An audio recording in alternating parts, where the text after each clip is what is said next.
and so the requirements of the open government law have been met. And then to my left, of course, joining us is Senator Tilina Nelson. The committee will continue to receive written testimony until 4 p.m. on Wednesday, October 25th, 2017. Please address testimony to Senator Thomas Ada, Chairperson, Committee on Environment, Land, Agriculture, and Procurement Reform, and can be dropped to the mailboxes here at the Legislature or emailed to the office at senatorada.org.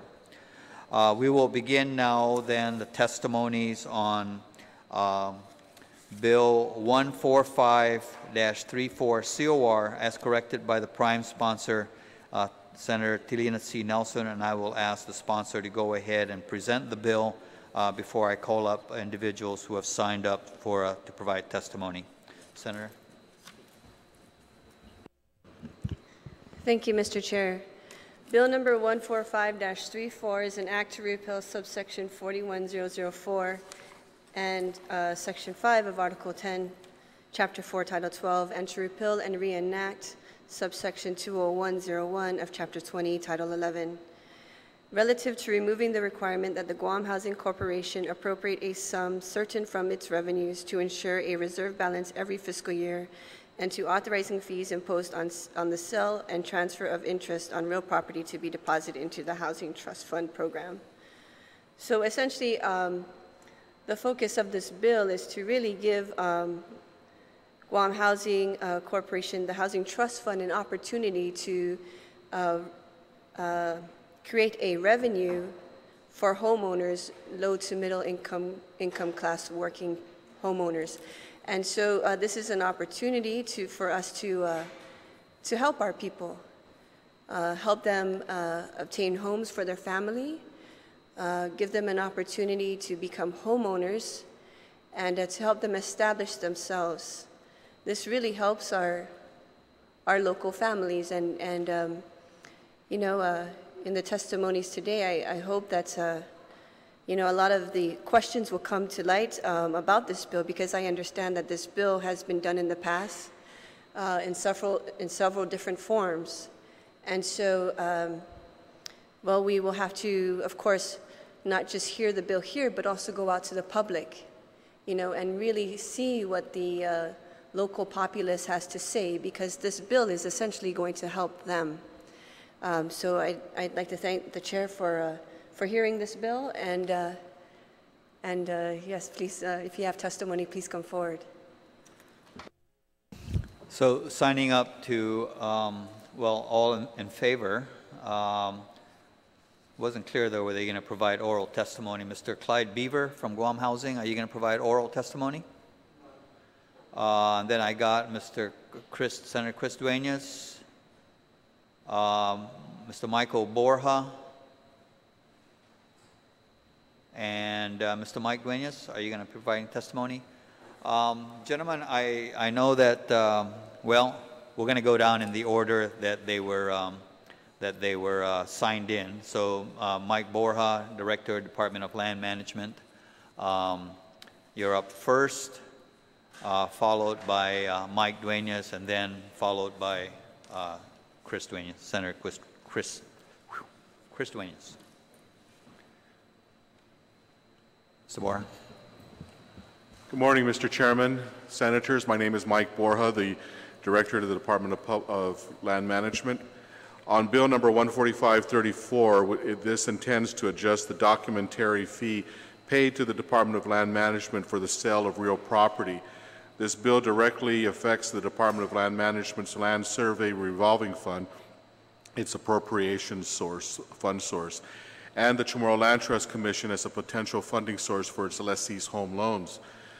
The documentary fee collected by the Department of Land Management from the sale of real properties is a primary source for the Land Survey Revolving Fund. The table that I included on this testimony is from a 5-month period of documentary fees paid for real property sales transactions. The table depicts the 5-month data and its annualized amount of the current revenue and potential revenue with the proposed fee change.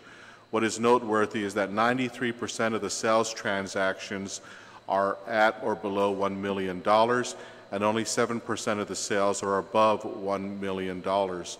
However, the value of the sales over $1 million makes up 70% of the real property sales. The additional fee for sales over $1 million would roughly add $324,000 per year, an increase of about 11% to the Land Survey Revolving Fund, while the modified fee would generate over $4.7 million to the Housing Trust Fund program. Most importantly, however, is the benefit the increase to the documentary fee would bring to the Chamorro Land Trust land lessees who are seeking loans to build their homes. Due to the nature of the CLTC land lease program, the CLTC lessees are severely limited on the lending sources for a home loan because conventional lenders are unable to consider the land as collateral for the home loan. As a result, the Guam Housing Corporation is the qualified CLTC's lessee's ultimate lender. Unfortunately, their lending ability is restricted to their available funds. This bill would provide the infusion of funds into the Housing Trust Fund program, which will significantly benefit qualified borrowers whose borrowing ability is restricted, like the CLTC lessees. The impact of this bill would positively affect both the Department of Land Management directly and the CLTC land lessees ultimately. For this reason, we ask that this bill be favorably reported out of committee and passed by the legislature. Thank you. Thank you very much, Mr. Borja. Mr. Duenas? Mike Duenas. Good morning, Mr. Chairman and members of the committee. My name is Mike Duenas. I'm the Executive Director for the Guam Housing and Urban Renewal Authority. I'll read my brief written testimony. The Guam Housing Corporation's Housing Trust Fund program complements Guam Housing and Urban Renewal Authority's HUD-funded efforts to expand the inventory of decent, safe, sanitary, and affordable housing for our island's low and moderate income families. While we commend the efforts of GHC, we know there is much more work to be done to address the critical housing needs of our island. For too long, GHC's Housing Trust Fund has been hampered by the lack of consistent funding.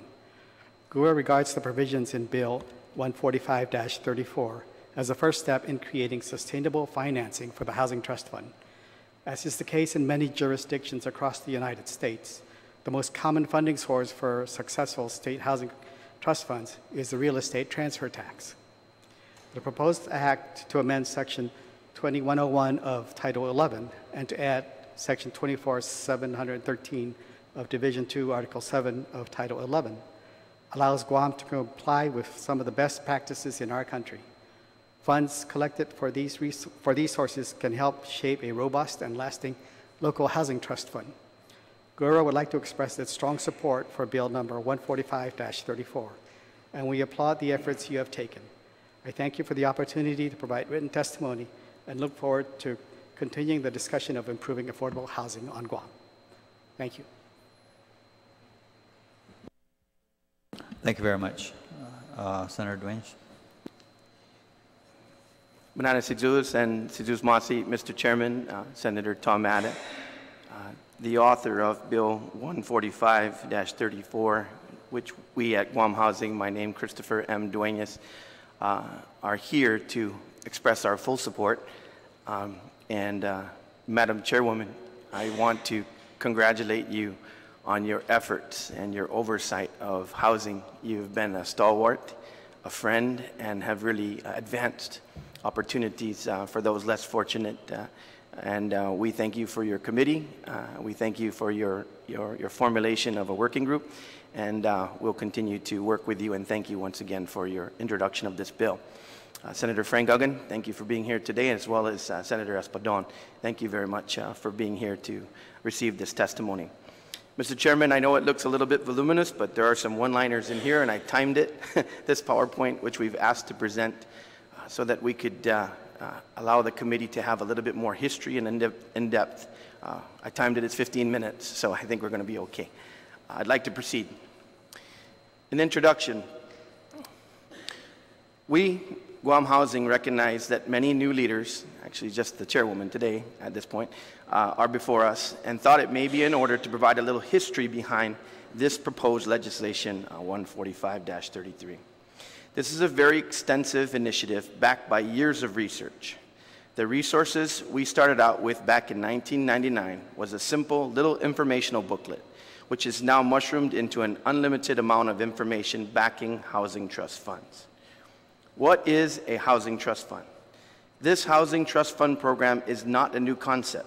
It functions in unison and in support of the Fair Housing Act of 1966, HUD, which is Housing Urban Renewal Development, federal government, but it is administered through the local authorities. Fair housing.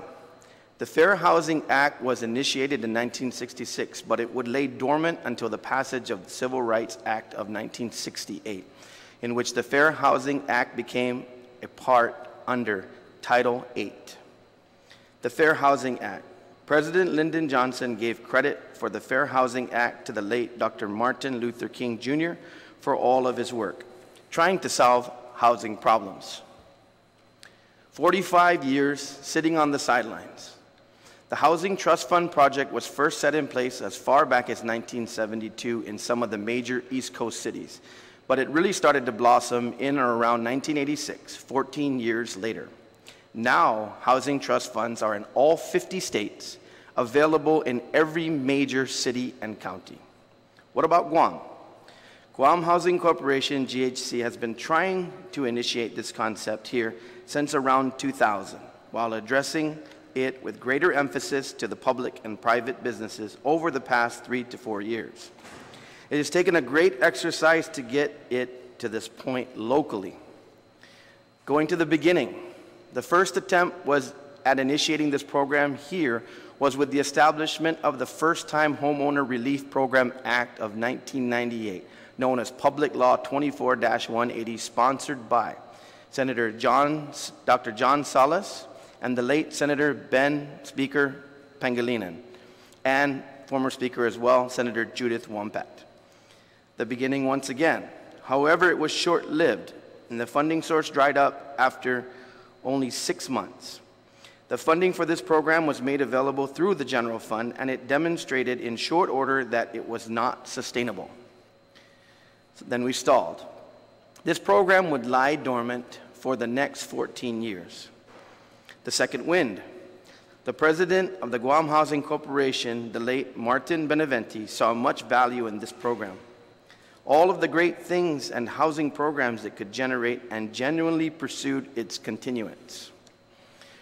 There was a reintroduction with his persistence, that is the former President Beneventi. The First-Time Homeowners Assistance Act was reintroduced through the Housing Trust Fund Act in January 2012, again by the late Speaker Ben Pangilinan, Public Law 31-66 and Public Law 31227. I had the honor of voting on those bills in the affirmative. Reintroduction. It was initially funded with limits through the Guam Housing Corporation's operational funding operations. This account uses to provide mortgage loans to its borrowers, which also could not continue. Again, these funds were exhausted in 6 months. Escheated funds. A new funding source was discovered, and I want to give credit to the Guam Realtors Association. They were very instrumental in introducing this concept to the former Speaker, Judy Wampat, and we were successful in finding that source of funding through the use of escheated funds and the Public Law 32036, which I also voted in the affirmative, and subsequent legislation through limited again. However, did the program continue?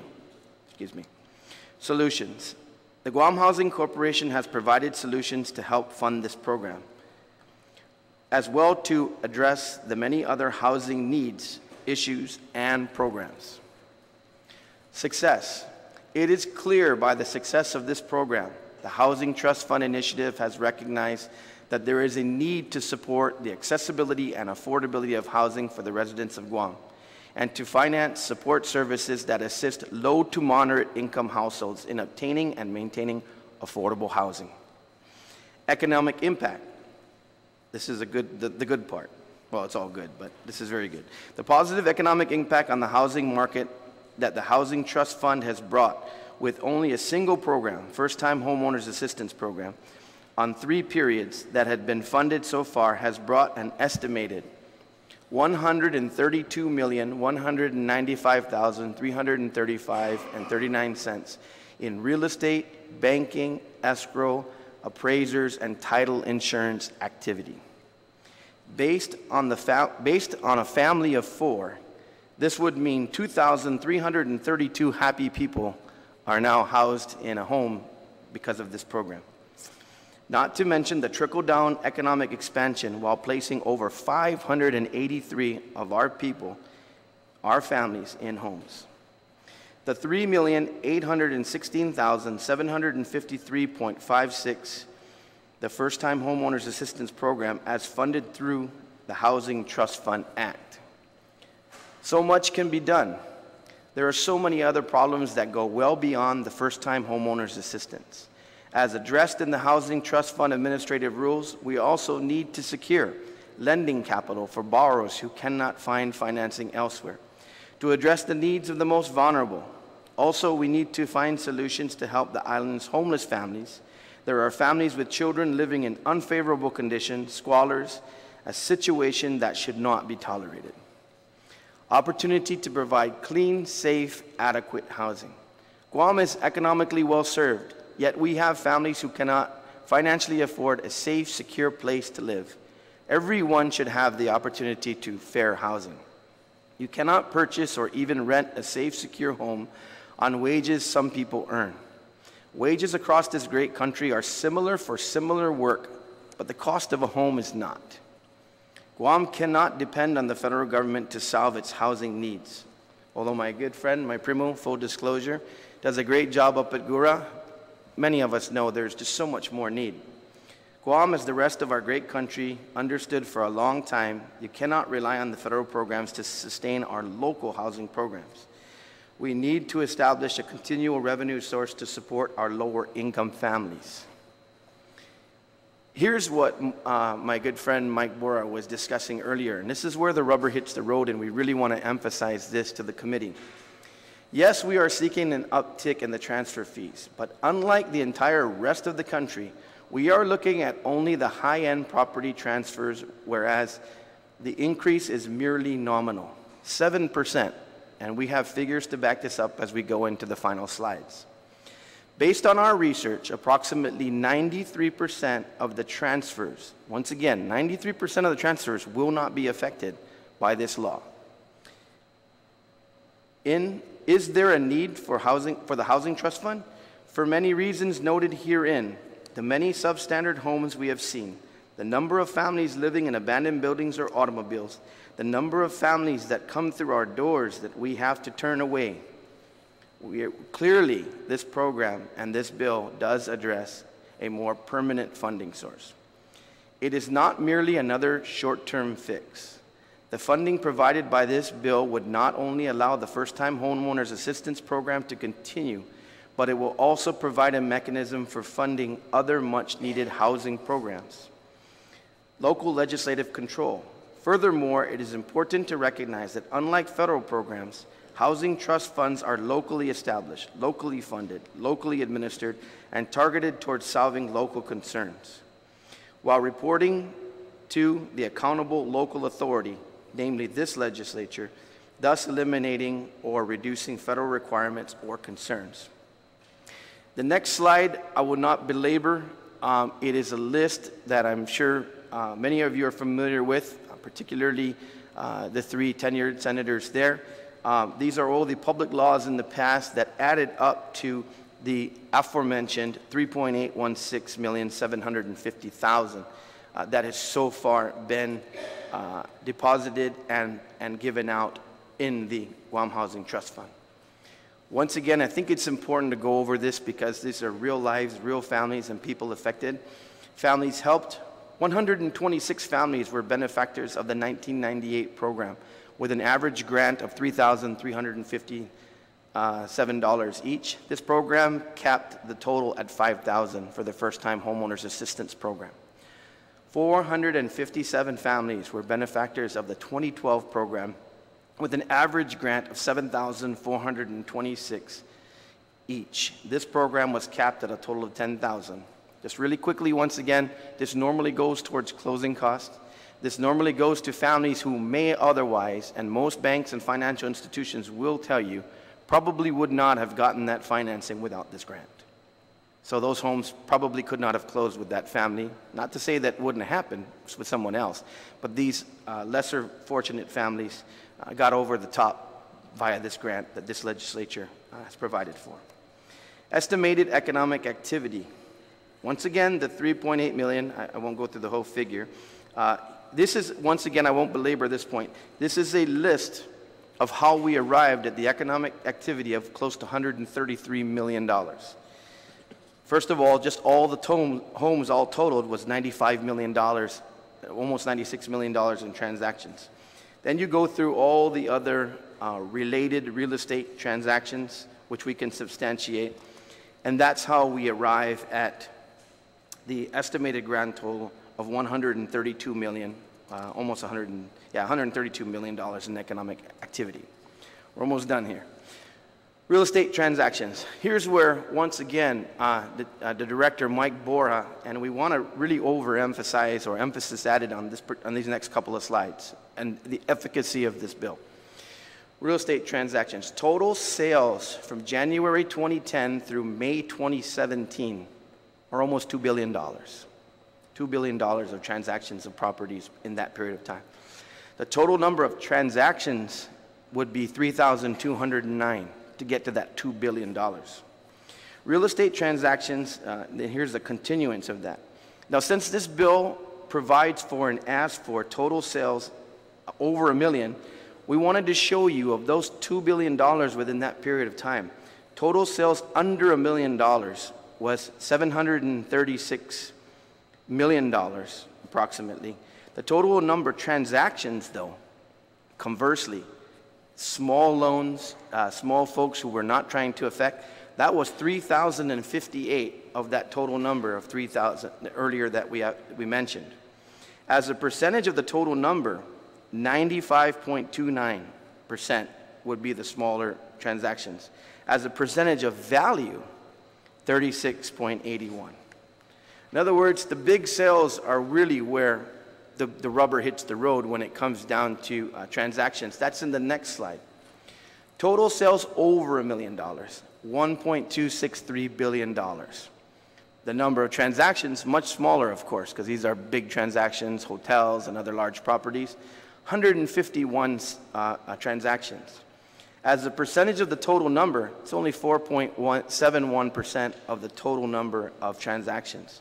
As a percentage of the value, here's where the value, of course, is going to be much higher because of the transaction and the transaction size, 63.19%. Return to the Housing Trust Fund. Ladies and gentlemen, senators, this is really what we estimate on an annual basis to receive to the Housing Trust Fund to help our people annually.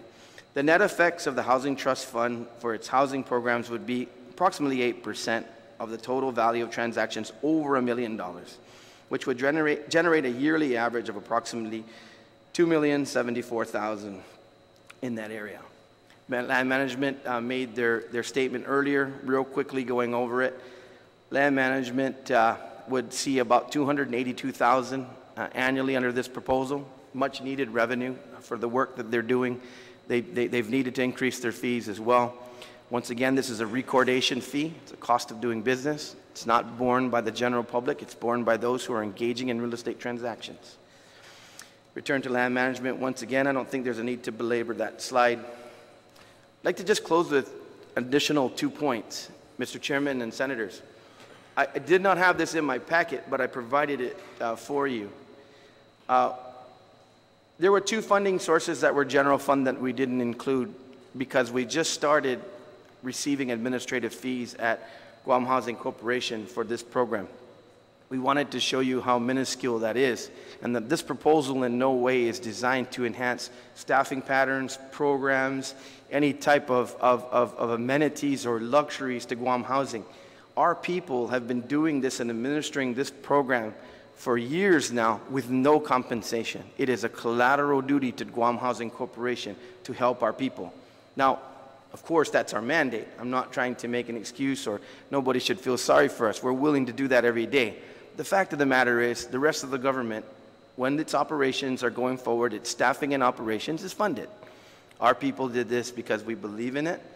And if you see the figures that are presented there, $2,893,746.56 received from DOA under the Escheated Funds Program.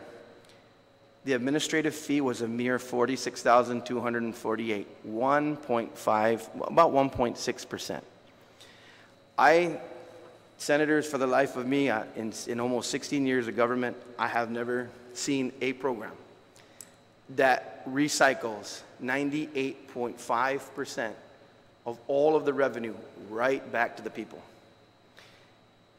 I'm going to hazard a guess here, just because of the size of the deals, and my father was in real estate for a long time as well. There are probably a handful, maybe 10 real estate brokers that honestly do deals probably in the tens and the hundreds of millions of dollars. The rest of these transactions take place with your everyday realtor, your everyday person pounding the streets for rentals, selling low-cost properties, doing whatever they can to survive as a realtor. Those are the individuals, the masses really, who call us on a daily basis, who love our programs when our people go out and present what Guam Housing can do for the folks. These are the folks that call and ask for these grants every day because they're pending a closing of a loan. And if that $8,000 or $10,000 is not available, that loan may not close. Banks call us. These are the real on-the-ground transactions that are taking place. So sometimes when I hear the questions, which are valid, because you always want to be careful about impacting, the economy and what the impact may be. The data is there. These are the little guys. These are the folks that are being affected by this transaction. And I know that there's a proposal before this legislature that was discussed yesterday that even anticipates appropriating revenue forecast. The fact of the matter is that that's revenue from large transactions. I was asked, and I did. I got 2 off-the-record comments from so-called brokerage, i.e. title companies, that didn't want to show up and oppose this bill, that supported it, but also didn't want to show up and support it. When I was asked the question, so I had to go ask the question, when I was asked in the roundtable, go and ask the brokerage firms the impact. They said, Chris, we have no data on that. Because there's nobody that comes to a title company and says, I would not have done this transaction had the transfer fee been X.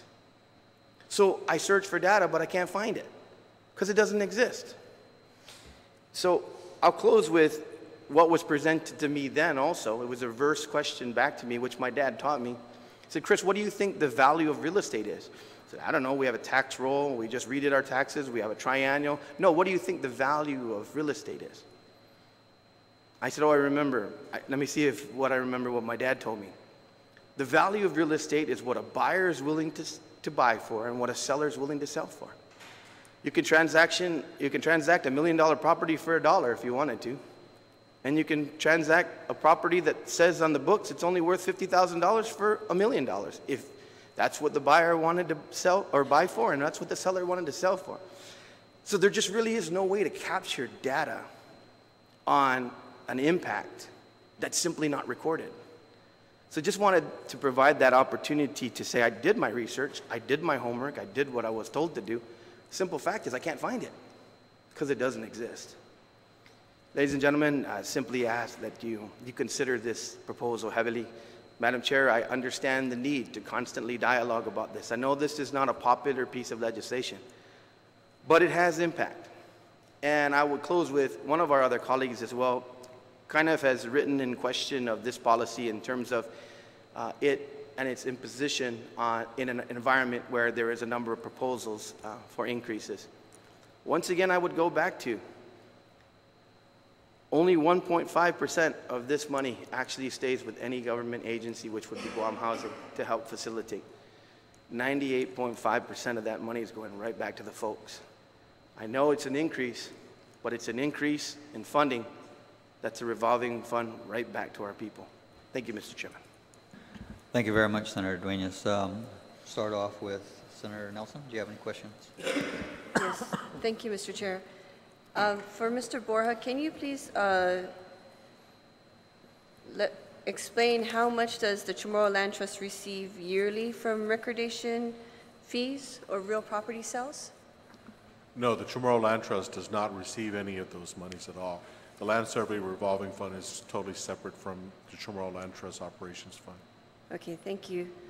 And Mr. Duenas, I just want to reiterate that you did share that this money goes directly to the people and it does not go to grow Guam Housing Corporation. It will not go to increase salaries in Guam Housing Corporation. It goes directly back into the program itself that will help the people build their homes. Absolutely, and it will simply only augment, you know, what the folks have to do to administer this program. But it is not designed whatsoever to generate, you know, open positions, generate an increase in staffing pattern. None of that. It is simply to offset the cost of doing business. One comment, if I may, as you just mentioned with my good friend Mr. Borja, they're not on the Land Survey Revolving Fund. Of course, that's not affected, but for those who have also discussed, you know, when we plan to build a number of suitable, affordable homes on Chamorro Land Trust properties, those will become taxable properties. So even our folks with the least of the means that come across this property under a program for, you know, for a limited amount of impact, they will become taxpayers and they will pay taxes on that improvement on Chamorro Land Trust property. So they'll pay their fair share as well. Thank you, Mr. Duenas. And then one last question. This bill specifically targets property, recordation fee of property sales that are over $1 million. That's correct. Don't you think that's a little bit unfair? You know, I don't, because as I said, I still, you know, look, I use this example at work, right? I said if I hate to use I'll just use a pickup instead of using a brand because I don't want the other brands to get mad at me. But if you said to me tomorrow, you know, do you want to pay $5,000 more, Chris, for your truck? Of course I'm going to say no. But if I really want that truck, and it's the high-end truck that I wanted to buy, I'm going to buy it.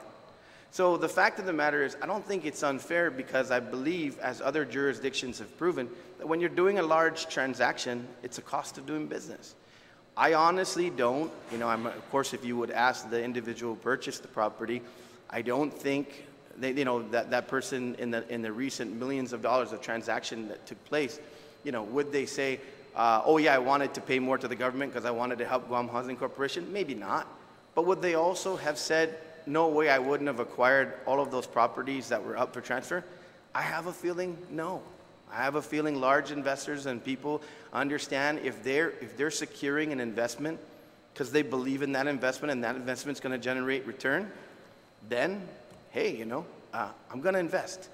If the closing cost is X, as long as it's not exponentially larger, I'll do that business transaction because I believe that transaction is going to yield me. And you know, people dealing in over $1 million, they know the stakes, they understand the risk, and they understand what they're getting involved in. So I don't think it's unfair.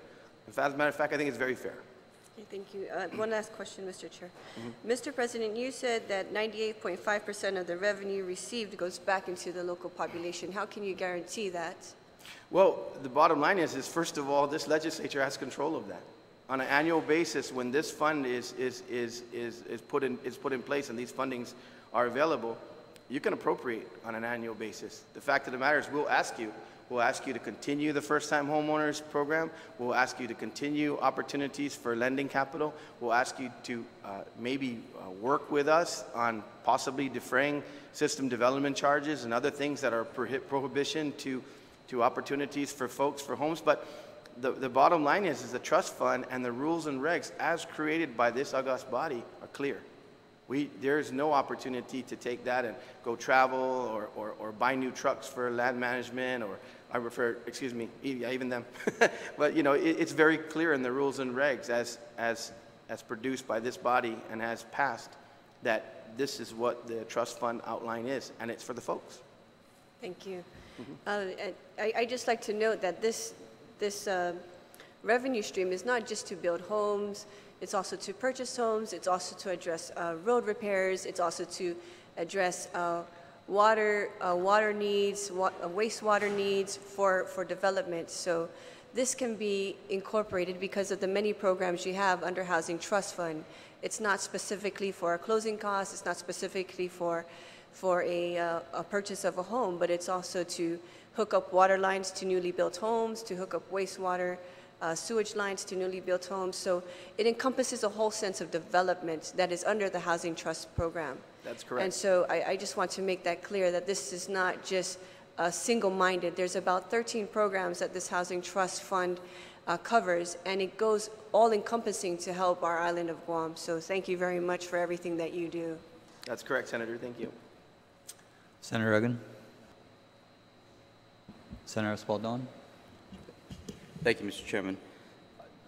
You know, definitely it was a good presentation. And, Thank you, sir. you know, I understand the intent of trying to help a lot of the those who need help in terms of purchasing their own homes and whatnot. I guess the only question I have for you, well, not the only, but one of the questions I have for you would be other jurisdictions. Mm-hmm. Do they have a tiered? Do other jurisdictions have a tiered fee schedule for properties under $1 million or properties over $1 million? Yes, as a matter of fact, Senator, we worked with, even though they continue to express concerns, we worked with the Guam Association of Realtors on this. The original proposal was a model out of Seattle, Washington, which was actually 1.75 recordation fee, which would be quite a bit larger than what's proposed here. And so we brought it down to the 1%, as well as we raised the amount. The floor for most jurisdictions is right around $400,000 to $500,000. We raised it to $1 million. Because we understand the housing market here. I mean, most of us know, even now, so-called affordable housing, that was in the 140,000, 170,000 range only a couple years ago. Now you basically can't build or touch anything for 250 to 300. In fact, Senator just introduced a bill earlier to raise the amount to 300,000 for the first-time homeowners program, because a lot of transactions now are not even going at 250. They're higher, but these families still need this help. So yes, it is tiered in other jurisdictions. This is extremely conservative. All right, I appreciate that. Other questions have been asked already in terms of the funds going towards loans versus operations, and you've addressed that, yes. So I won't even go down that road. I guess the last thing is the other part of this bill seeks to delete a certain section of Title 12, which is basically the $250,000 reserve. And, you know, in the existing law, that this portion of the code was supposed to be repealed by 2018 as opposed to 2017. Mm-hmm. And I don't know, just some thoughts on that? You know, Senator, in all fairness, the construct of the bill was done by our subject matter expert, Clyde Beaver. Could I defer to him to answer that? I would appreciate it. And just for a little understanding, because I understand, yeah. I'll go ahead. I believe you heard the question, and so I just wanted some input from you on the deletion of this section of the Guam Code, which I believe is the reserve fund for, is that correct? Sure, that is, but that was put in place back in 2012 when it was assumed that Guam Housing Corporation had unlimited money. So they said the amount for us to reserve at $500,000. Well, we didn't have $500,000. We put it first $500,000. They wanted us to put a reserve of $500,000. So it was reduced to $250,000, but it's unfunded. We don't have that money. So they're expecting us to pay for that, to keep that $250,000 going out of our own operations. We don't have that, and that's why. Well, if you could just answer this then, what was the purpose of creating a reserve? To keep the program alive and using Guam Housing Corporation money to keep it alive with. And that was, again, it was understood for some reason, back in the mid 2001 through 2007, we had about, because we wasn't writing very many loans, we had about $12 million in idle cash. and they wanted that money. They wanted that money for other programs. Once we started writing loans again, we put all of that money back out on the street as new mortgages. And yet they're wanting us to reserve that $250,000 that we would put out in mortgages for the Housing Trust Fund program. But we don't have it. It is an unfunded mandate. So no, it's not there. And that's why we're trying to get it eliminated. We want the Housing Trust Fund to be self-funded, self-supporting, to cover all these programs. Guam Housing Corporation doesn't have the financial wherewithal to fund these kind of programs. We fund we write mortgages with our money. That's primarily what it's for. We write mortgages. We live off of the interest that we earn on those mortgages for operations. So we don't use that money for operations. But as far as accountability is concerned, we do manage several government programs. We manage the CAHOT program, which we was entrusted with a certain amount of money for that. We manage the 6% loan program, which we was entrusted with so much money to do that. And all these funds are set in separate accounts and audited separately. So it shows up in every audit, and even now the Housing Trust Fund program, the first-time homeowner program, is audited annually. So it is clear where all these monies that come in and where all these monies go out. It's a very, very good picture of all that. Okay. And so I guess in general, or at least to sum it up, there is no need to have, in your opinion, in Guam Housing's opinion, there is no need to have that reserve anymore. It's not only that that we don't need to have it, we just don't have it. But quite frankly, we never did have it.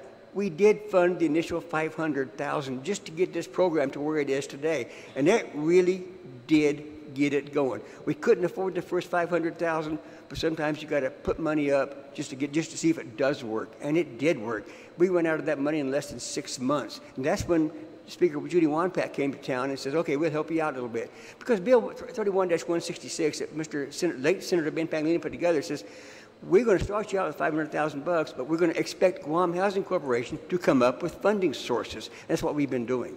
Okay. So yeah, we need to get rid of that $250,000 out of there. Okay. Thank you, sir. If I could add, Senator, Mr. Chair, just really quickly, on an annual basis, of course, we do our budget. We're not general fund appropriated or funded. And so even this year, when we're basically a status quo. Our portfolio and the interest runs our operation. It's tight, so it's right on point, or we'll have to cut. And when I had the question, okay, so in the event that we get into a little bit of trouble here outside of cutting, what is our opportunity? And they said, well, as far as we're concerned, the general fund owes us $500,000, because in the inception of this program, in all fairness, we're fine with it. Our team is fine with it, but it wasn't looked upon as we would fund it. It was really thought that it would be an external funding source. But because we believed in the program and the like, Guam Housing put up the first $500,000. That, as far as we've reconciled with other fiscal officers, is actually due and returnable at some point to Guam Housing. We're not concerned about it. We're not here to collect. But the fact of the matter is, that was the so a furtherance into your question, Senator. Not only isn't the reserve needed, we just don't have the funds for the reserve, honestly. All right. Thank you. Thank you, Mr. Chairman. All right. Senator Rogan? Thank you, Mr. Chairman. Just a follow-on question to some of the comments that were shared a little earlier. With regards to the Guam Housing Trust Fund, is that a grant program or is a loan program? It is a program for whatever the legislature wants it to be. Within the Housing Trust Fund... Okay, then let's go back to the mandate. Yeah, so does the mandate provide for it to be a grant program or a loan program? Under the rules and regs, Senator, as the good author had mentioned earlier, there is approximately 18 programs that are outlined.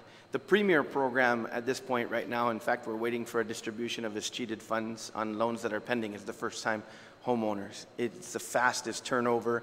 It's the quickest way to get folks who are right on the edge of buying a house into a home. Okay, so that's the premier program. Then answering right the question, is the first-time homeowners loan program a grant program or? It is a grant program. It is 100% grant program. It is given to the recipients. There's no expectation of repayment or the like. It is a grant program. Okay, because I know that with the previous speaker who had initially come up with this particular concept, the idea was that it was supposed to be a revolving fund.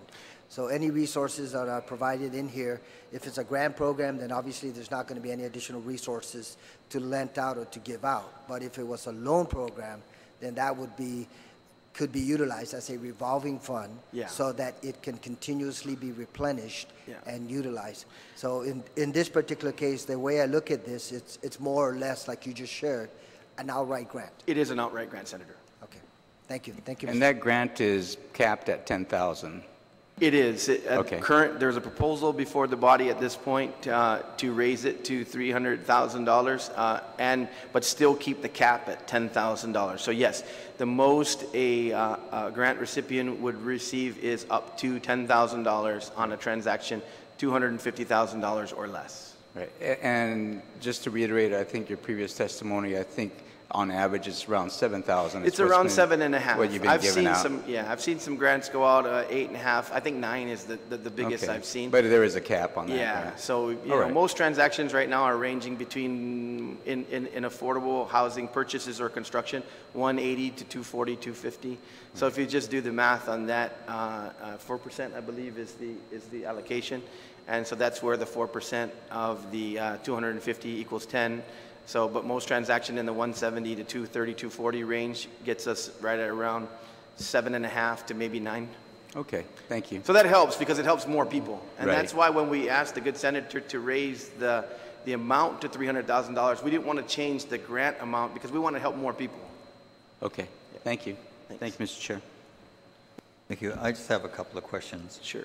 Mr. Borja, so the funding source that Guam Housing is going to get this from is actually going to be from the realty conveyance tax, correct?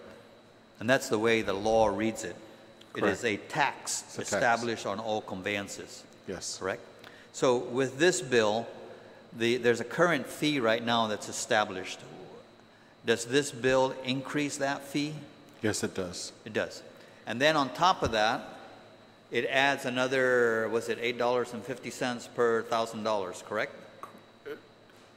Right. Well, this bill goes, currently it's $2.50 per thousand. Right. And it will go to $11.50 per thousand for transactions above $1 million.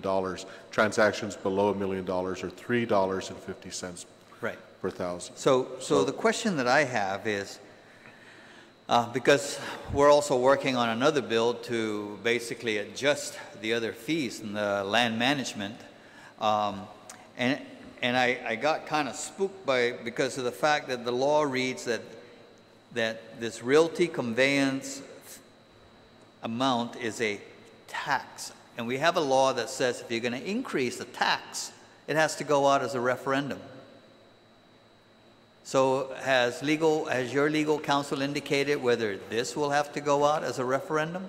Because if you take a look at all the Right. other fees at land management, it is identified as a fee. Right. But this And one specifically says it's a tax. It calls it a tax, right? I kind of call it a fee. I don't know how the definition came about to call it a tax. It's never been looked at really as a tax. Otherwise, the monies would be funded not to us, but through the revenue and taxation. Sure. And that is something that I would suggest. And of course, the way the legislature corrects that is the language, notwithstanding this law that says if you're going to increase the tax, you have to go out as a referendum. So they put in the notwithstanding and they get around that, right? And you have to also bear the criticism that comes with it, right? So I think that's an important question because we are essentially increasing the tax.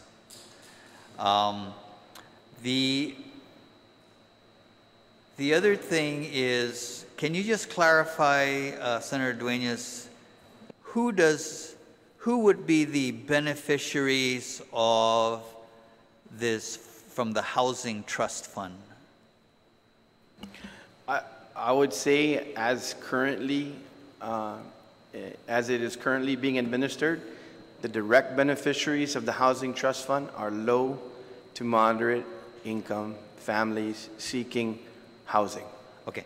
And I'm glad you clarified that, because during the discussion earlier, there was a lot of mention made that this is going to benefit a lot of the Chamorro Land Trust recipients. Thank you for the clarification. And I think we need to be very careful that when you get, funding from general funds and whatnot,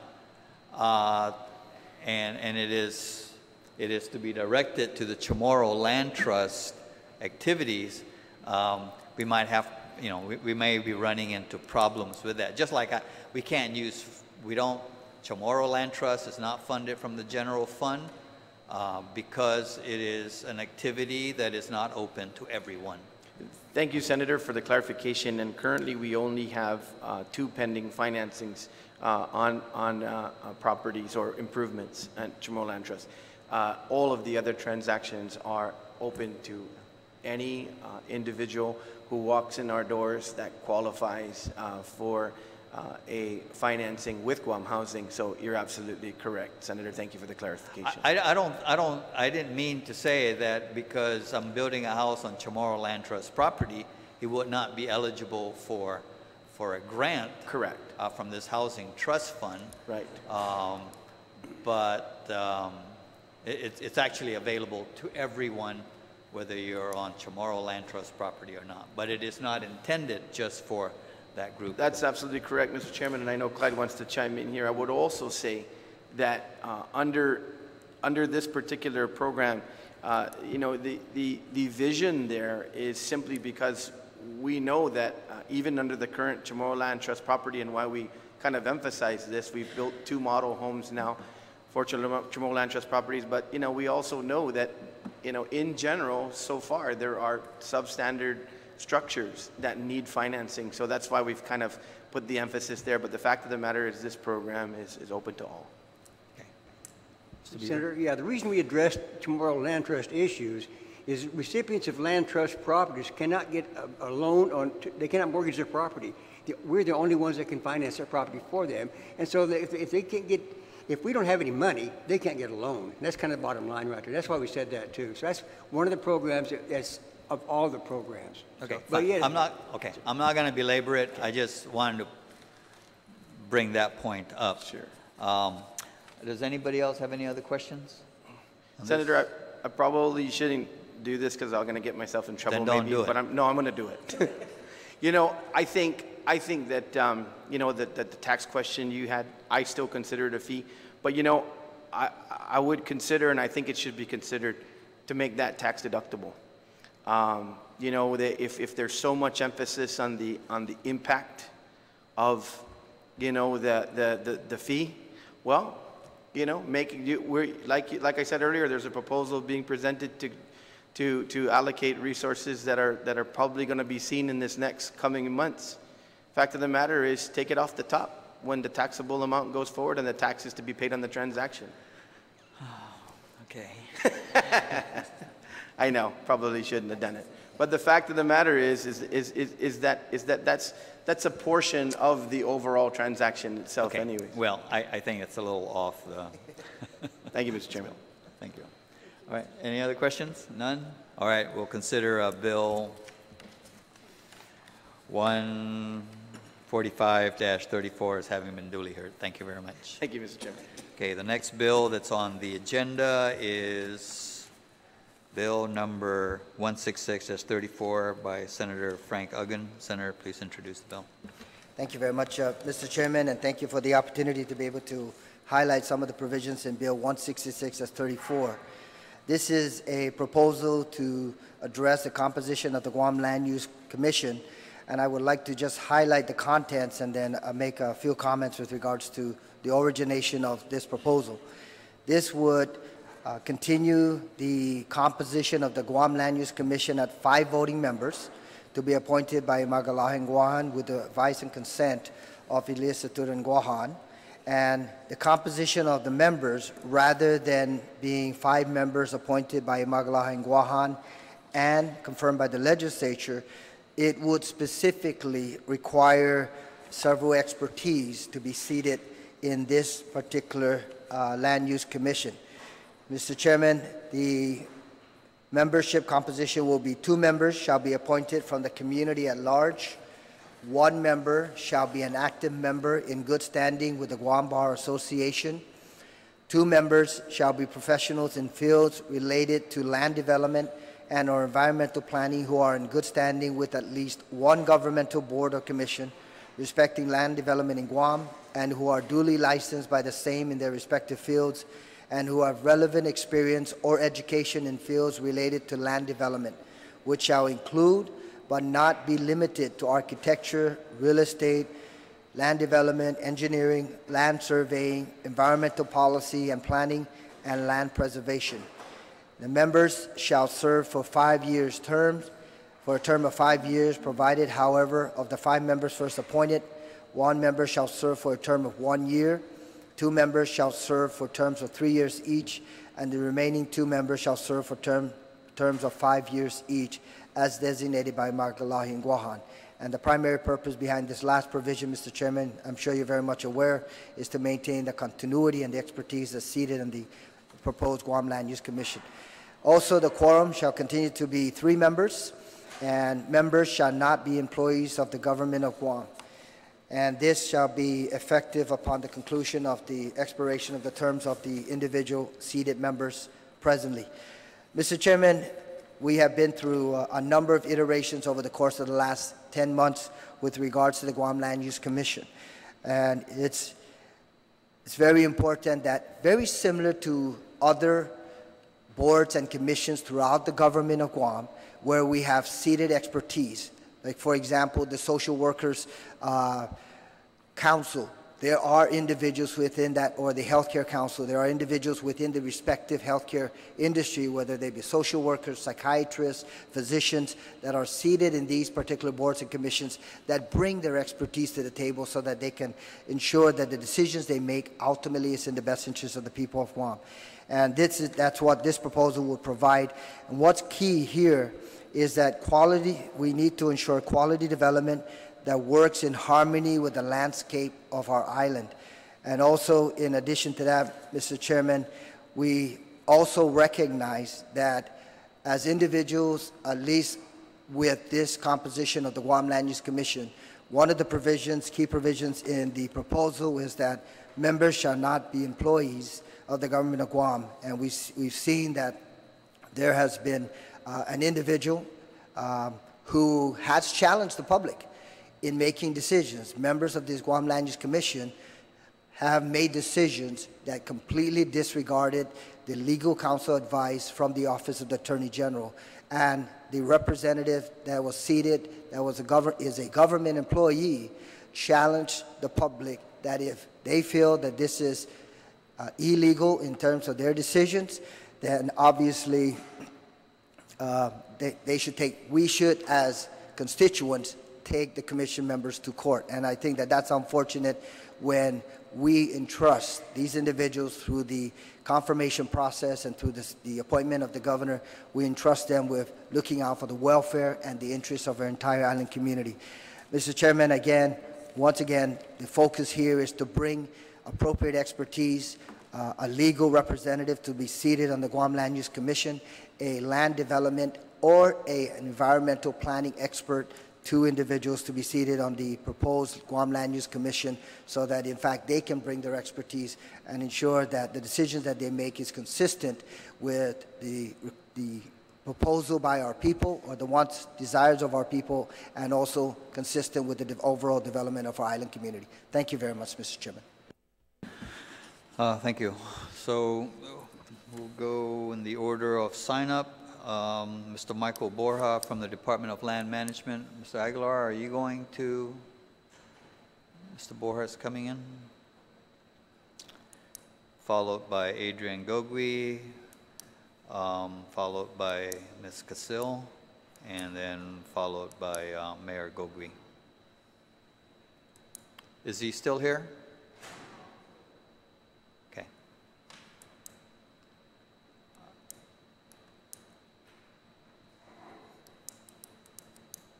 You say he was coming in?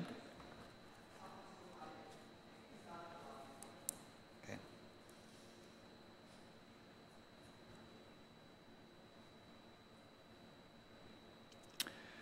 Okay, we'll go ahead and we'll start with Mr. Gogui, Adrian Gogui. Buenos dias, Anafade, Chairman Nada, Senators Ogun, Nelson, Espodan. I am Adrian Gogui, resident of Ordo Chalampagu, and a member of Safe Southern Guam. In my experience with the GLUC, which is very short, it extends just a little over a year.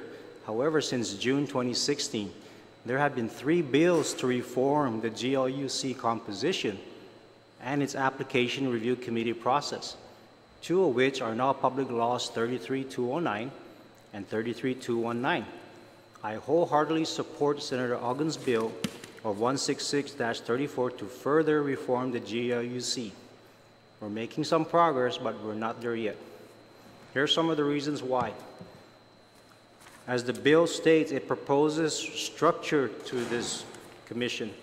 It involves the professional side as well as the community input, something that is sorely lacking in the current composition. The GLC, in its application of Guam Annotated Title 21, Chapter 16, also known as our zoning law, has failed to exercise due diligence to protect and promote the public health, safety, and general welfare of the people of Guam, or the territory of Guam, as stated in the opening paragraph of Chapter 61.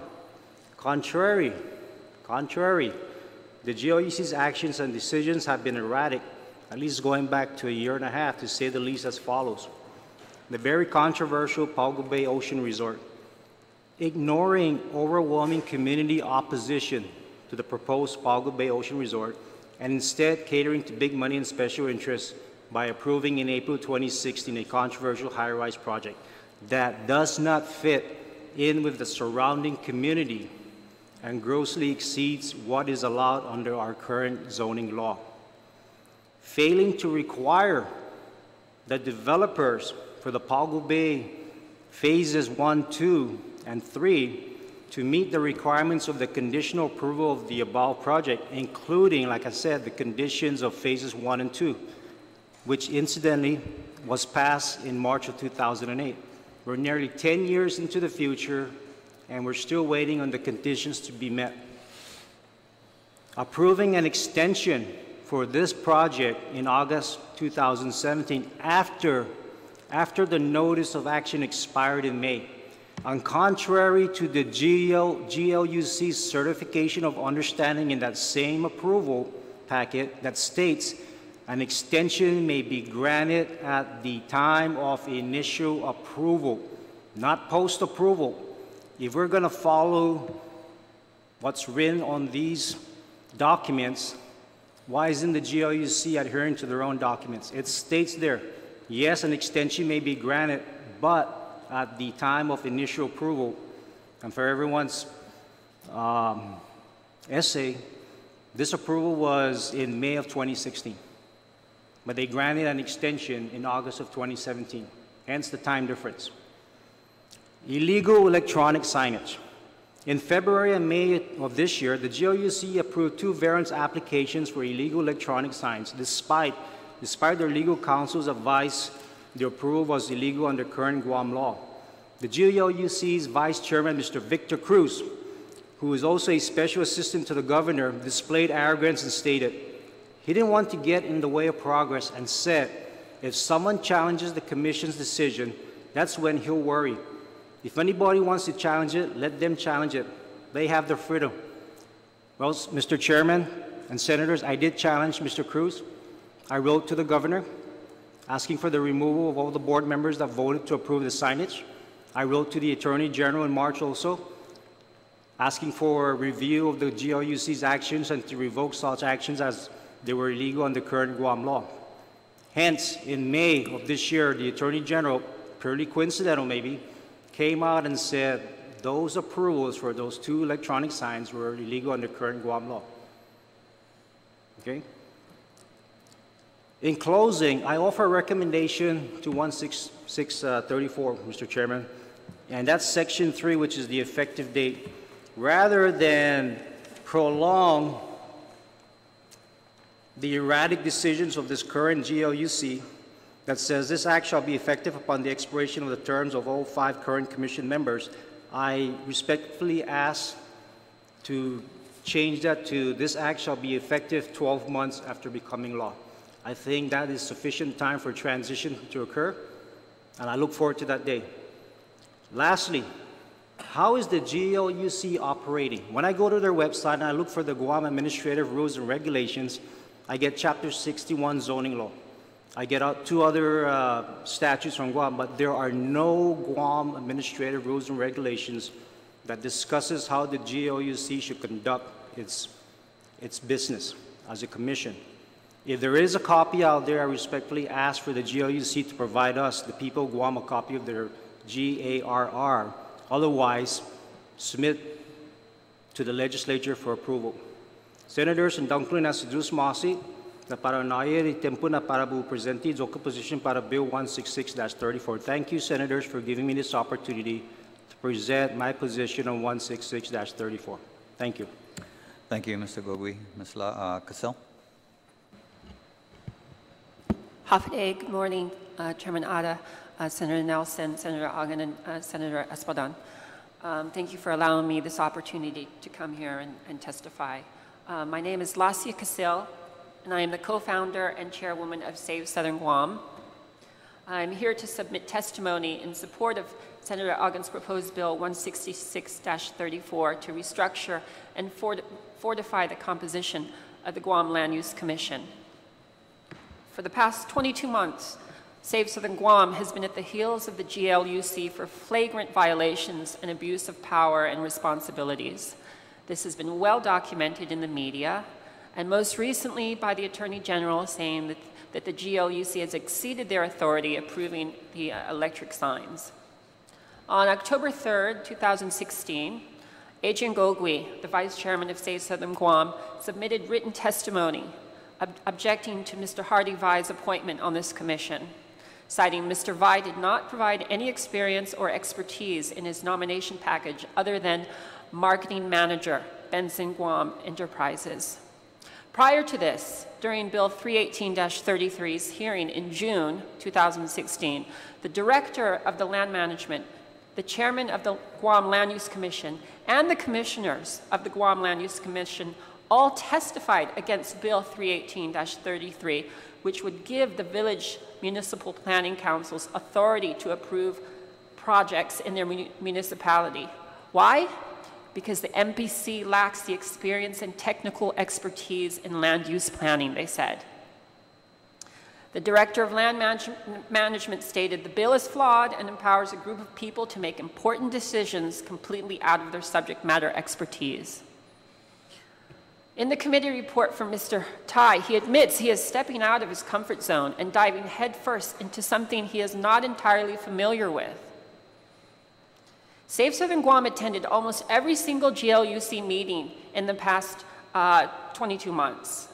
At the most recent one, after hours of discussing whether or not to allow the one-year extension for the Pago Bay Hotel, the director turned to Commissioner Vai and asked him if he had any thoughts. Quote, "I'm still trying to wrap my head around things." That's what he said. A year on this commission. You know, we've been campaigning for 22 months for the GLUC to act more responsibly. And this is what he says: "I'm still trying to wrap my head around things." And he still voted to give them the one-year extension, even after Commissioner Teo, a seasoned developer, said he was not confident in this project. Commissioner Hardy voted in favor of the project. This is ridiculous and irresponsible and lacking of the experience needed to lead. Furthermore, if we look at the composition of the current GLUC, it's apparent that it's stacked in the favor of big developers. A president of Cortec is on the board. Mr. Vai, one of the biggest suppliers of building materials, is on the board. Of course, they're going to vote in favor of concreting this entire island over. It benefits them and their companies in every single way. Mr. Tai also said, so long as the island can maintain its blessed allure, he will live out the rest of his life here. So long, so long. That's the condition with these opportunists. They all have somewhere else to go when our island is concreted over. This appalls me that we have put the future of our island in the hand of carpetbaggers and experienced people that don't really care about our land and culture. They are here until the opportunities run out, and they will flee our island with their coffers full while we have to live with less resources, less of our island culture, less of what makes our island beautiful and special to us. So in conclusion, Senators, Save Southern Guam asks that you vote in favor of Bill 166-34 to restructure the GOUC. The requirements are not unreasonable at all and would empower the communities that will be most affected by their decisions. Thank you. Thank you very much, Mayor. I appreciate the promotion, Senator. Mr. Chair, Senator Uggan, Senator Espadon, Senator Nelson, I appreciate this opportunity to speak. And my name is Mayor Gogwe. I'm the Mayor of Ward at Chalampago. And I fully acknowledge that I have been actively engaged with Save Southern Guam from the onset of the issues that they took on. In particular, the first issue and foremost that's still pressing and still a major topic amongst the Safe Southern Guam group, which is the Pago Bay Marina Resort, now Pago Bay Resort. But unlike Safe Southern Guam, I like to think that I've been at this for 9 years, or going on 9 years, as the Mayor of Order Chalampago, regarding just development in general, and the impacts that development has had on our community. As you know, over the last several days, we've been experiencing some major rainfall over the last several days. And when that occurs, for every mayor on this island, we are concerned. Every single time. I spent the last 2.5 hours on the road going through areas that typically flood in my village to ensure that the flow of water is abated as best as we can, given what has grown around these areas. And that I can say with certainty that every major flooding that exists today, that didn't exist when I was growing up in Order at Chalampago, exists because of development. And it's not that that these people didn't know what they were doing, but oftentimes when an application comes before the Guam Land Use Commission, before this government, we take a look at it and says, well, this is good for the people, this is good for development, this is good for progress, this is good for the economy, negating the fact that the impact over the long haul may in fact be serious enough that if we don't factor in the concerns that these major developments have and the impact it could bring to the community, we're fighting a losing battle as far as mayors are concerned, and trying to ensure that not only the quality of life is maintained for our respective villages, but even more so that the health and the safety and the welfare of our people are protected. I mean, I can say without hesitation that the flooding that many of you may know that occurs on My Road occurs because of development. That there used to be a water relief, natural water relief through that area that prevented major flooding along that road. And then a proposed development was approved by the Guam Land Use Commission. They were allowed to backfill what we call a cañada or valley without providing any relief through their property on the natural flow of water that would typically run through that property during the rainy season. And all residents knew that that was a natural relief for water that came into that area from all parts of the village, that crossed into Maimai, and actually made its way.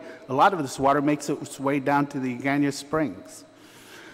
And so when that development occurred, no drainage through their property was provided. Now Maimai Road can actually flood up to about 4 feet high, making it almost impassable for residents to get in and out of their homes. And what makes matters worse is on the other side of our village, near DOC, a similar occurrence can occur. That when that part, the area in front of DOC floods, and the area near Apacento Gardens along My Road floods, you've just choked off over 300 homes, 300 families from getting in and out of that area. And if an emergency occurs, making it almost impossible for an emergency vehicle to get in and out of that area to tend to an emergency that could occur in that area. And during Typhoon Paka, and I believe also Typhoon Pongsunhwa, that actually occurred. That they actually had to bring in some boats to get through the flooded area and then obtain vehicles inside that area, I believe from a government agency that had, or government workers that had vehicles in that area, get to the house where the emergency occurred, get them onto a boat, or get them out to where the boat was at, and then bring them back out towards Route 4 so that they could take that individual to the hospital. And back in the day, when Mai was probably no more than 50 homes, I mean, it didn't really matter. Flooding occurred, didn't really matter. But when you're 6 times now the density that it was 30, 40 years ago, it matters. And people are concerned, and they reach out to the mayors and say, Mayor, what are you going to do about this? Well, this is what I'm trying to do about it, is to address the flaws in our laws and allowing people to make decisions that impact our communities, that may not be looking at the big picture, may not be looking at the long-term effect. And when Lacia had talked about the Pago Bay Marina Resort, not only were communities opposed to it, both the village of Oro Chalampago adopted and passed a resolution, the Municipal Planning Council of Jonia adopted and passed a resolution opposing the project. If you take a look at the application and the Application Review Committee's recommendation, GWA said, well, we don't know. I mean, you're planning on building up to 239 units. Actually, their initial application was 270 units, and you haven't provided us with enough information to ensure that the infrastructure can handle the capacity you're proposing to build there, because it wasn't just residential homes that they were looking at building. They were looking at putting in a spa. They were looking at putting in a restaurant. They were looking at other things that were included in this application. And they said, we need further information. But it wasn't provided at the time it was approved. Additionally, Guam Power Authority, in their assessment, in their submission to the ARC, said, well, in order for us to sustain, this development and provide adequate power where it doesn't negatively impact the Pago Bay community and the surrounding community, the Jonia community, we would need to put in almost a $3 million upgrade to our infrastructure in order to handle that facility. And they recommended tabling it at the time. But the GLUC went ahead and proceeded to approve the application. And lastly, Parks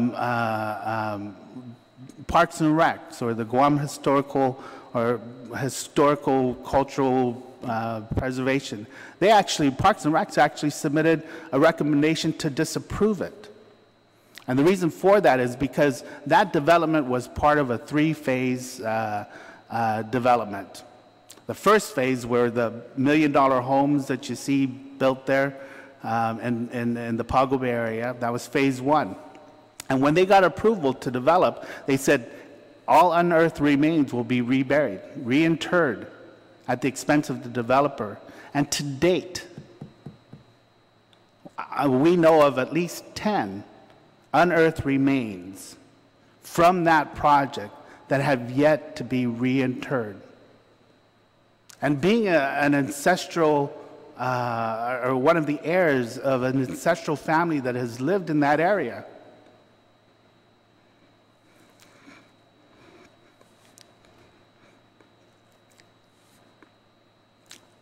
I feel concerned. Because one of those 10 people could be a relative.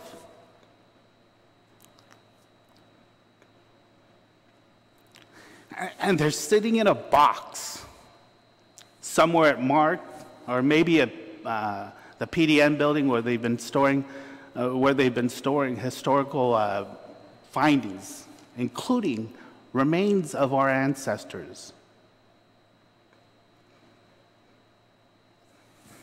And to date,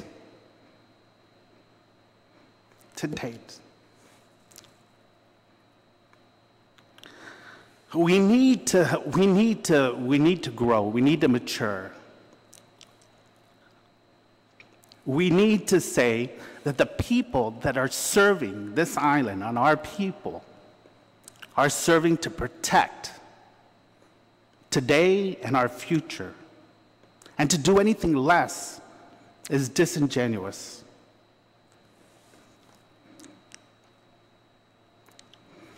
And so, I appreciate the opportunity to speak, and that's all I have to say.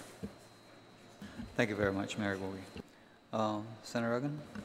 Thank you, Mr. Chairman, and Mr. Gogui, Ms. Casillo, and Mayor Gogui, thank you for your testimony this morning. You know, I was involved in a conversation 2 days ago regarding a landowner who I sat down for a good 35, 40 minutes. This was at a familial gathering. And this landowner shared with me about development that's taking place right now behind his family property. And he envisioned, because behind his home, it's like somewhat mountainous, so obviously when it rains, it pours heavily and it eventually the water comes into his yard. And when he encountered one of the government officials out surveying the property, he said, you know, you guys have to make sure that there's proper planning so that in fact there's a remedy and it doesn't come and flood my home, because if it floods my home, then I am going to have to incur the burden and I'm going to send it back to the government. And he talked about his options in terms of lawsuits, in terms of whatever claims he would put in. But he actually approached a government representative. The government representative's response was, well, that's not of my concern. You know, that's an issue that you're going to have to deal with after the development. And it really brought to mind the comments that you all shared about making sure at least the primary focus of this legislation is to not only incorporate or provide a member that has legal expertise, that would know and understand what the requirements, their responsibilities are for the Guam Land Use Commission and what requirements they have to follow, and provide that feedback to the other commission members. Then 2 members would either have expertise in land development or environmental planning. And I brought up that story in the beginning because in this case, any approval of a development behind the gentleman's property really should be coupled with a proposed remedy, so that the actions of the government don't eventually, on the one hand, you're trying to support development and you allow for a developer to develop. On the other hand, you decrease the quality of livelihood of some of the residents in that area. So there's really no proper planning in this particular example that I just shared with you. And that individual now is pushing the envelope and trying to make sure that we sit down collectively with some of the key government officials. But it all comes down to what was mentioned, Mayor, and a number of you mentioned also that the government has got to be there to provide feedback and input for not only the next 5 years. If we have expertise in environmental and land planning, guess what? Their mindset is not only for tomorrow. Their mindset is 10 years down the road, 20 years down the road. How is this development going to impact the residents and the businesses in that particular area, regardless as to where the development is constructed? And that's the mindset that we need to ensure that not only the expertise is brought to the table, but that there's proper expertise so that they can plan midterm and long-term into the future that ultimately would benefit our island community. And Ms. Casillo, I understand your frustration and the comments that you shared a little earlier, and you're absolutely right though. the people of Guam who stay here and live here and make Guam their home, and many of us Chamorros who know Guam is our home, we want to protect it.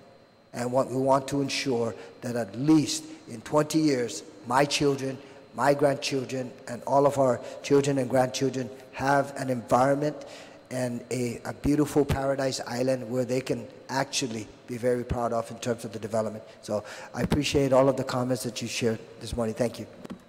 Thank you, Senator Organ. Senator Espaldon? Senator Nelson? I just want to say thank you for coming to testify, and I want to thank Mr. Gogui and Ms. Casil and Mayor, of course, for all the hard work you've been doing, for committing your personal time for this cause and preserving our island. And I want to thank the sponsor of this bill. This is a very important bill to protect our island, and it is very necessary. So I support this bill. It makes a lot of sense. It's something that should have been done a long time ago. And so thank you for continually working hard to advocate for this cause, and so that we can do right for our island and right for the people. So thank you for being here. Thank you very much. Did you want to give any testimony? Turn on your mic, please. Identify yourself. If you don't, my name is Rodney Webb. I'm a member of Save Southern Guam. I read the bill. I think it's an appropriate and a responsible measure reflecting that it has become inevitable because of the behavior of the Guam Land Use Commission over the past 2 years. It is responsible in that it doesn't usurp the role of the governor. It actually empowers the governor to fix the problem. And I think it's a very creative and an appropriate way forward for the government, for the Guam Land Use Commission, and for the people of Guam. Thank you. Thank you very much. I just have a couple of comments that I want to make on the bill. I think it's certainly putting those new members in, one basically an attorney, and 2 members shall be professionals in the field. So I'm not sure when we say professionals, are they some kind of, have a suffix at the end of their name that says they're registered land professionals or whatever. But the concern that I have is, one, of course, is the effective date, and that's maybe a technicality because it says the act shall be effective upon the expiration of the terms of all 5 current commission members. So some may, as opposed to as the term of a commission member expires, then we start filling it in, whether it be a professional or whatever. This is a staggered term board, which means that we always have somebody, some continuity on the board. So the recommendation of, making the effective date 12 months from the date of enactment can be problematic in itself, because if an individual, let's say, his term expires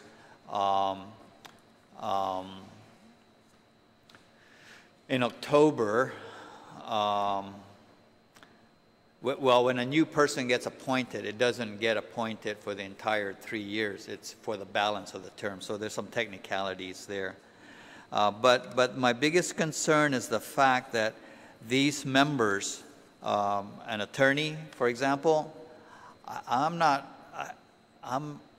would have to take a look at which board and commission has an attorney sitting on it. If they're sitting on it, they're sitting on it as paid consultants. And then, of course, with the professionals in fields related to land development, I'm just concerned that we're not going to get people who will accept the appointment because of their potential conflict of interest in sitting on the board and the work that they do outside and where they make their living. So I just have concerns about that, and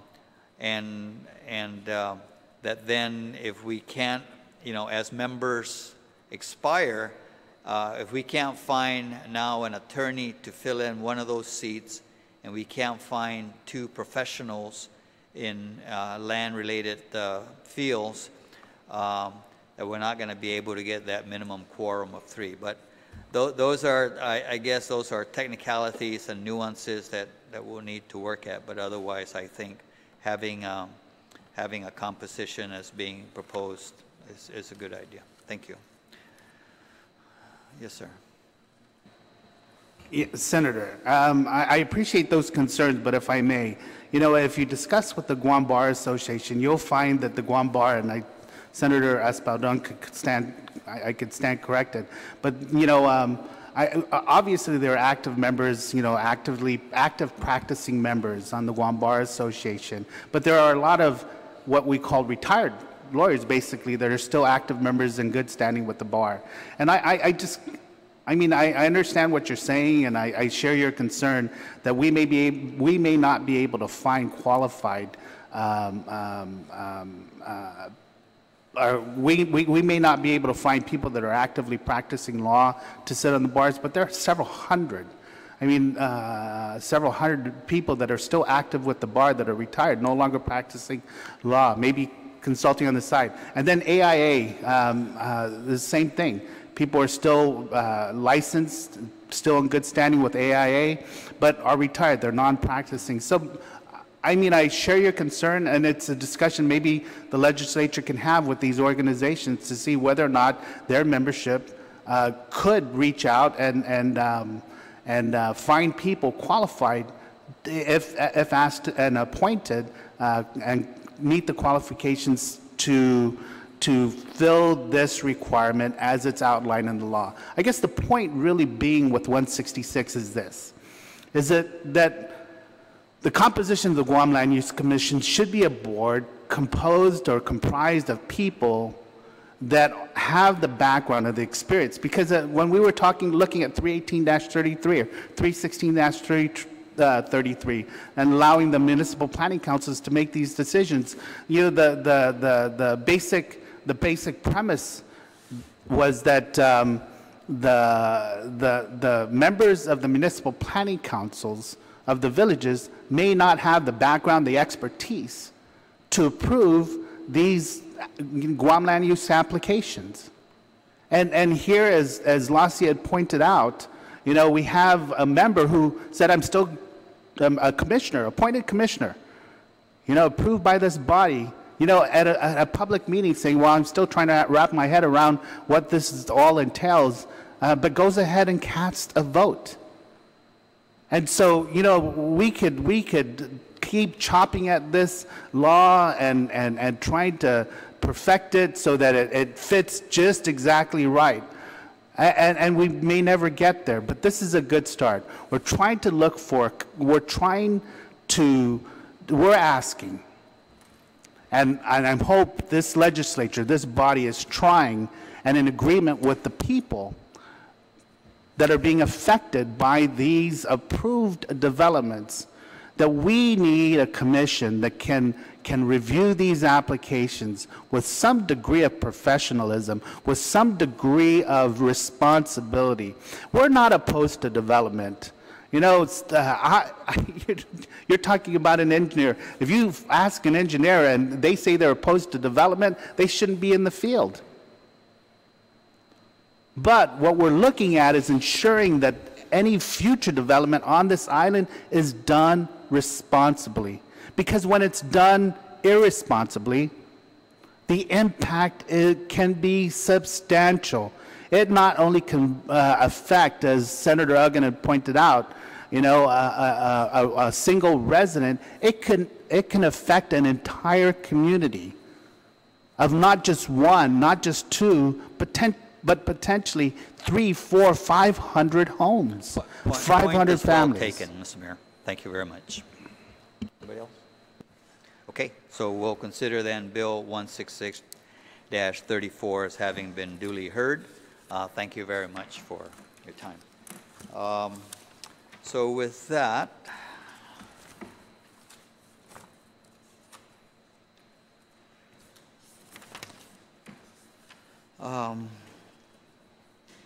There being no further testimonies or questions, the public hearing is complete, and we are adjourned. It is 10:38. Thank you.